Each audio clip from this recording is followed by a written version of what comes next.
everyone, it's Mal from Sparkly Belly. Mermaid skirts are the most requested piece of belly dance costumes to make, and it's no wonder. These skirts help create the hourglass figure, and they are flared towards the bottom, so they make perfect dance skirts. So over the next two videos, you will see how to make a 5-panel mermaid skirt that fits you perfectly. In this video, you will see how to make a mermaid skirt pattern.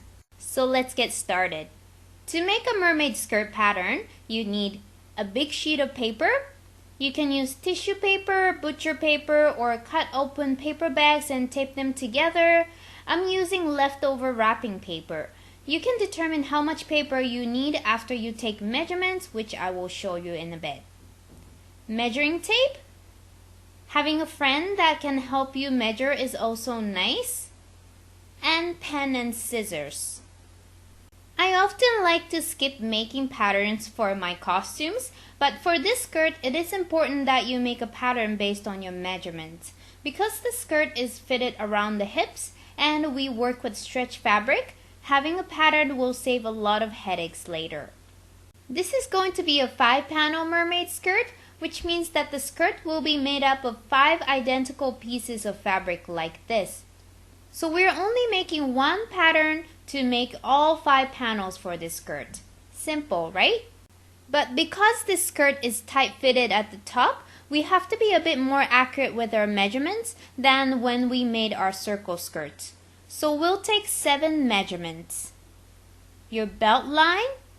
I didn't call this your waist because this should be the measurement of where you want your skirt to start. Typically where your costume belt would sit, not the thinnest part of your waist. The fullest part of your hip, and around your thighs, just below the end of your hip. Now turn back and measure the distance between your belt line and the fullest part of your hip, the distance between the fullest part of your hip and just below your hip, the distance between the end of your hip and 10 centimeters above your knee, and the distance between 10 centimeters above your knee and the floor. When measuring the distances, keep in mind that the skirt will be snug around your body, so try to measure along the curves of your body. If you measure straight lines, your skirt will become too short. And here's where having a friend to read measurements helps. Instead of measuring a distance, then moving your measuring tape to read the next distance, hold the measuring tape at the belt line, then have a friend read the measurement at each point. This tends to reduce errors for me. Now we will do a bit of calculation.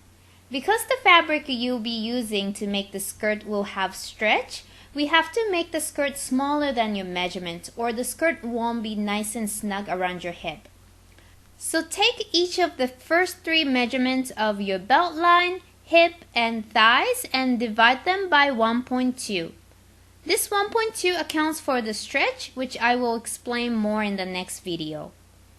And because we're making a pattern for 1 panel, and 5 panels add up to those measurements you took, divide the numbers by 5. And we will fold the pattern paper in half, which you'll see later, so divide the numbers by 2.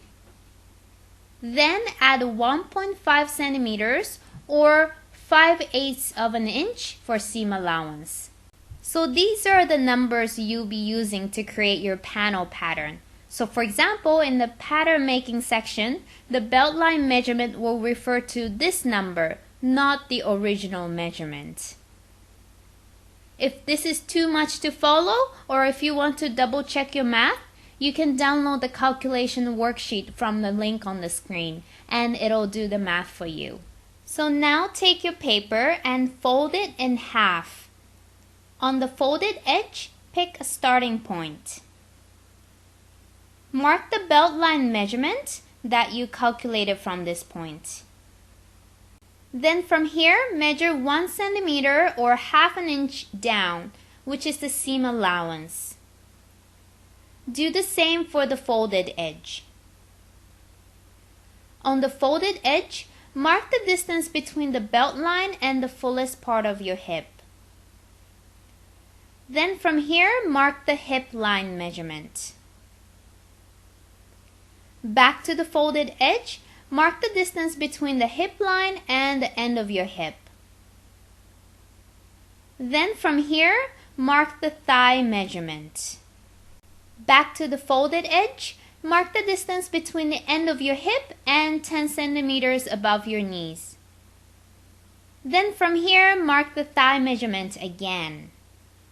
Back to the folded edge, mark the distance between 10 centimeters above your knees and the floor plus 1 centimeter or half an inch. Now from this point, measure the thigh measurement times 5. Then connect this point with the last of the thigh measurement point. Take the measurement between 10 centimeters above your knees and the floor plus 1 centimeter or half an inch and mark this from the thigh measurement point along the line you just drew.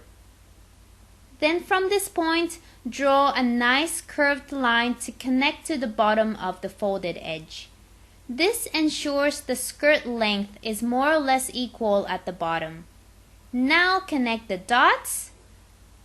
And from here, you can add some curves to your lines so the seam lines aren't too straight and have no sharp corners.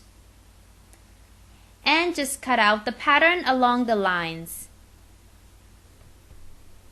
Now you have a pattern for a mermaid skirt panel. Next week, you will see types of fabric that is suitable for this skirt and how to put together this skirt. So stay tuned and sign up for the Sparkly Belly newsletter at sparklybelly.com to get updates and free resources to help you make costumes.